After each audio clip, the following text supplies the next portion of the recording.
Hello, everyone, and welcome to Future News Daily, where I bring you the latest advancements in technology, longevity, science, medicine, and AI. Today is Thursday, December 8th, 2022. Don't forget to like, subscribe, and hit the notification bells. With that being said, let's get started. Also, by the way, construction is being done in my house, so I do apologize for the noise. Next episode, it will be gone, just as a preface. But yeah, let's get going here. So, first up, fruit picking drones can solve the farm labor shortage. So these autonomous robotic pickers can harvest precisely and gently without tiring or needing a break.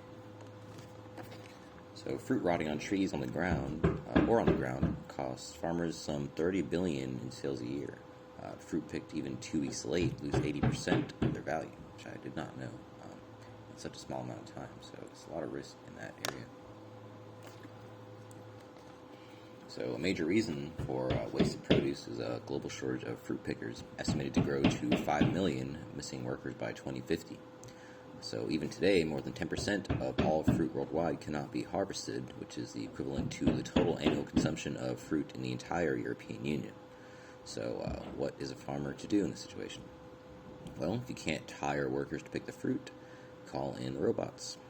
So Israeli startup eVTOL Aerobotics Technologies has developed flying autonomous robots that take off from a base station, pick only the ripe fruit off of the tree, and gently lower it for collection. These are known as FARs for short, FAR. Because they're not human, eVTOL's robotic pickers can work 24/7 during the harvest.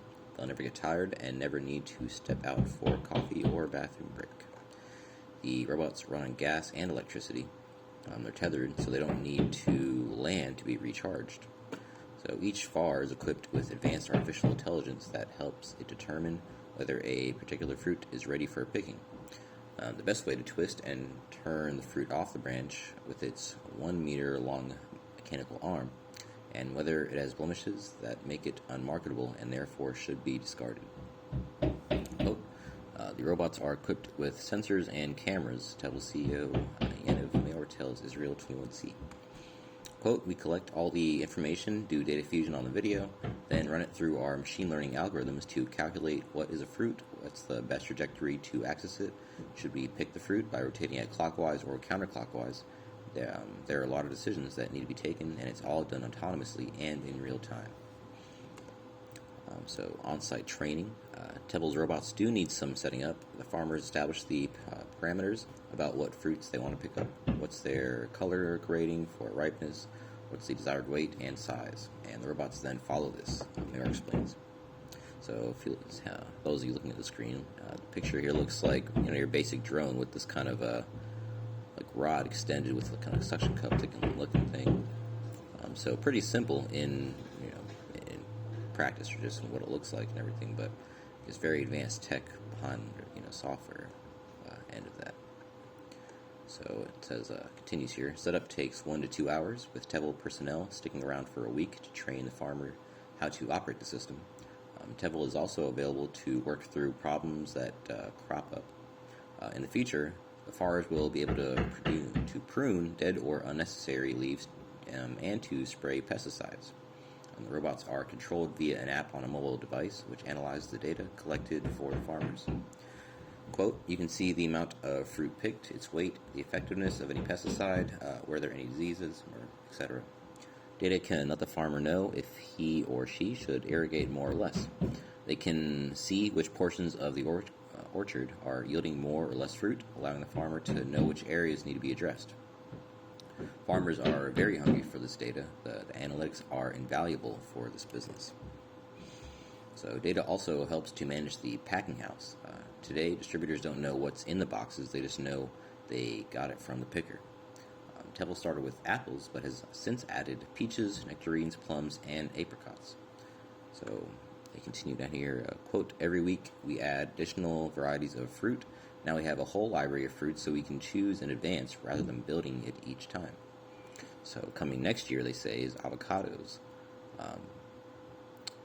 So fruits are very high value crops, they explain. You cultivate them for the whole year, then you have only one production time, so the value of each piece of fruit is very high.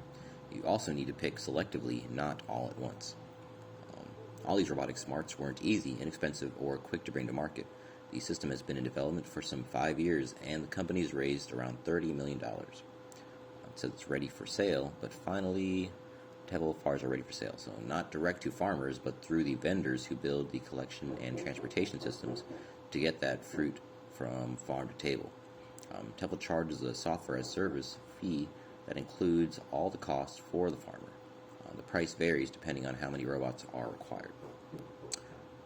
Mayer estimates that a single robot can cover 1 hectare, which is 2.5 acres, over the course of a harvesting season.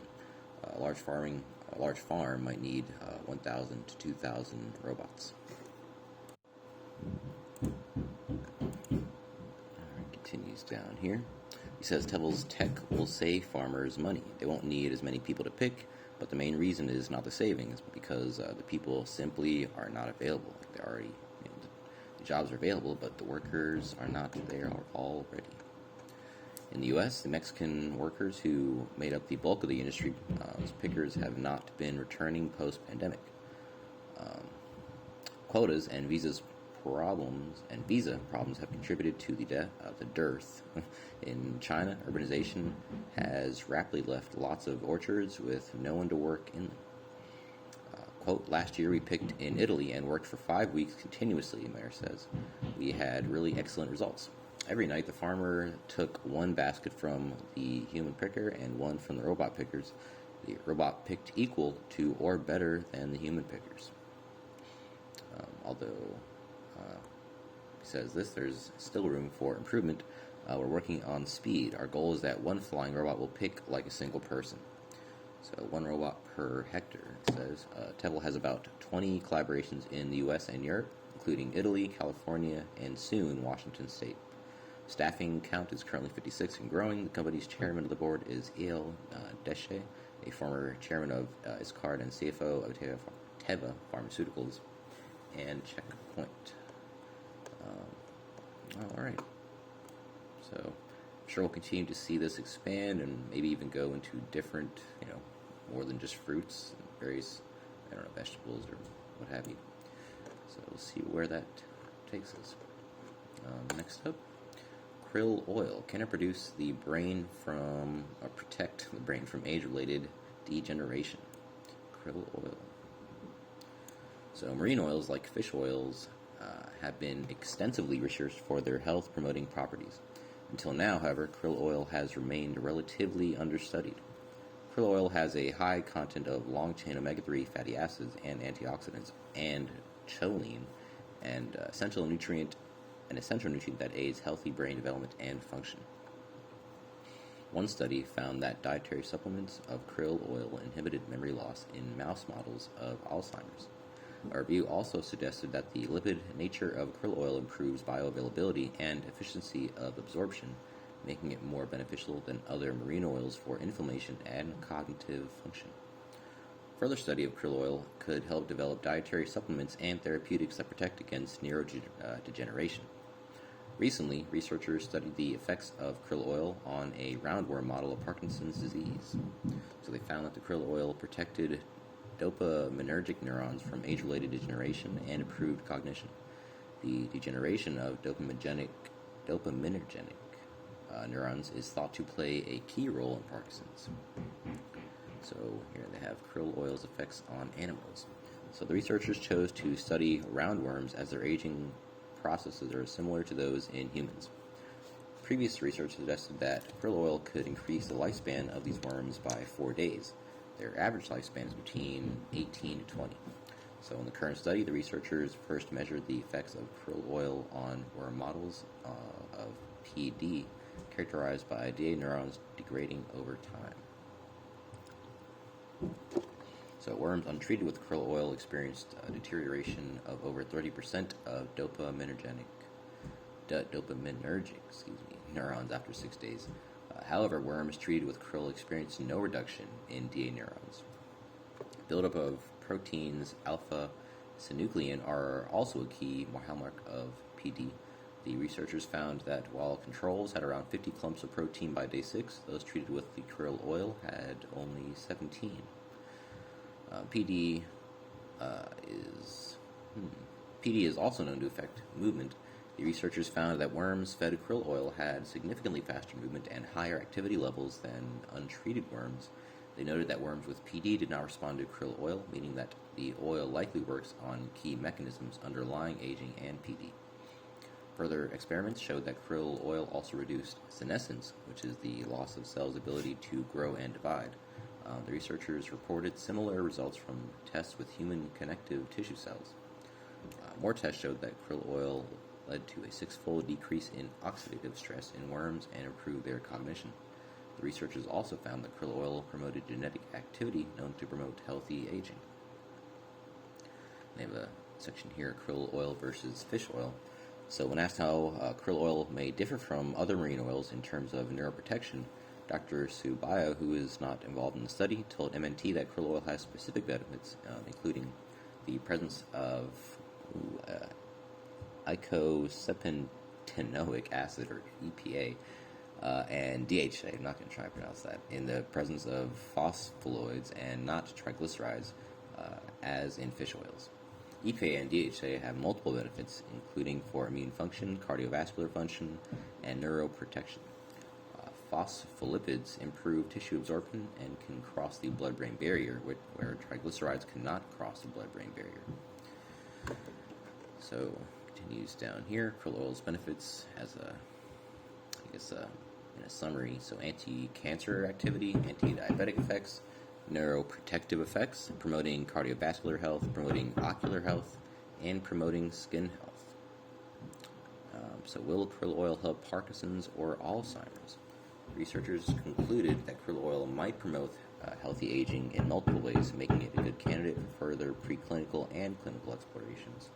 So very early on that front, I suppose, but worth exploring.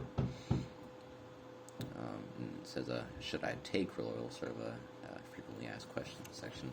Until the results are replicated by multiple groups across multiple species and finally tested in the human population, these or similar compounds should not be treated as medical knowledge.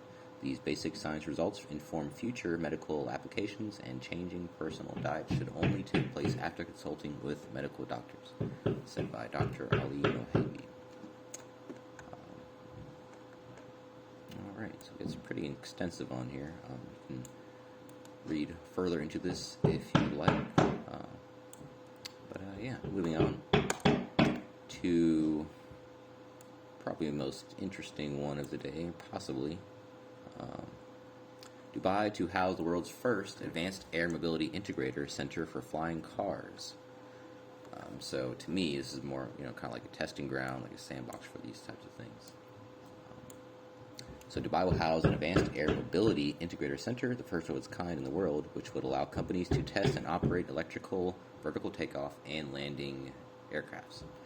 To be set up by V-Ports, which specializes in the design, construction, and operation of AAM infrastructure in Dubai South, with an investment of $40 million over 3 years. The project will itself create 1,500 high-quality direct jobs in the UAE. So, logically, the first places to set up vertiports are existing helipads. Industrial and cargo areas are also excellent options to consider. We look forward to collaborating with each and every emirate to define the location of dedicated vertiports, safety and security regulations, flight corridors, urban integration, and business commodity engagement for this important undertaking. Wow, that's a lot of things to have to look into. He added that by 2030, the network will extend to all major industrial areas across the UAE, providing a sustainable transportation solution via eVTOL. So again, they report that 1,500 highly skilled jobs were created, such as engineers, decision makers, etc., who would make sure that the flights are flying safely. So V-Port signed the deal under a 25-year exclusive lease under agreement with MBRAH Renewable for further 25-year to set up the center on a 37,000 square meter site. That is huge. The project is expected to generate $7 billion US or 25.7 billion DH. I'm not sure what their currency is called. DH. Indirect revenues in Dubai and Abu Dhabi over 25 years. So, yeah, very early stages again, so we'll have to wait and see what that really amounts to. Of course, this is just a concept image right here, so not really sure what it's going to look like, but yeah. So moving on, another autonomous picking machine here. So this one uses robotics and machine imaging and AI to automate tomato harvesting. So researchers at ETH Zurich have been working on automating the tomato harvest for some 2 years now. The aim of the project is to develop a modern picking robot based on robotics, image processing, and artificial intelligence that can also be used in other product areas in the future. ETH researcher Till Karbacher provided insights into the situation and research results to date at this year's Berry seminar. So this one, just off the bat, looks very different. It looks like something that I guess rolls down a track or something. It's not a drone, so I guess it could withstand heavier things to pick. Sort of looks like one of those burger flipping machines. So anyway, let's read on. Yeah, so you see it kind of rolls down a track almost looking like a roller coaster track or train track or something. So it says down here, work in the tomato greenhouse usually involves 2 steps, namely harvesting and packaging the fruit and defoliating the tomato plants. On average, it takes a total of 2,815 hours of labor to cultivate 1 hectare per year. The robot, on the other hand, is operational for 4,246 hours per year, including night work. So extrapolating, a single picking robot manages the required output for 1.5 hectares, which is why it can replace 3.5 employees. So one of these right here can replace 3.5 employees. So it's also scientifically based innovation. Behind the technology is 2 years of research at ETH to be able to detect thin objects correctly. This intensive research was largely funded by InnoSuisse R&D. The research work is undoubtedly bearing fruit. Oh my gosh. Thanks to image processing and AI, the picking robot already manages to harvest tomatoes by the stem, which is why the fruit is not crushed by a gripper. Additionally, we have also managed to develop technology for various tasks in the greenhouse. The next step would be clipping from the stem to support string. Okay. So for the full-fledged setup in the greenhouse, an extension of the prototype for the trolley is being considered. So Kabachir continues. That will require some tweaks, he says, such as arm and tooling, cameras and panning system, and a computer and software. According to Karbacher, the packaging system also needs some adjustments to ensure optimal robot performance. So suspended manipulator for harvesting in fruit and wine growing. So in addition to the tomato picker, ETH researchers have also developed a picking robot for grape and fruit growing. Thanks to a suspended manipulator, the process is able to harvest grapes and fruit almost autonomously.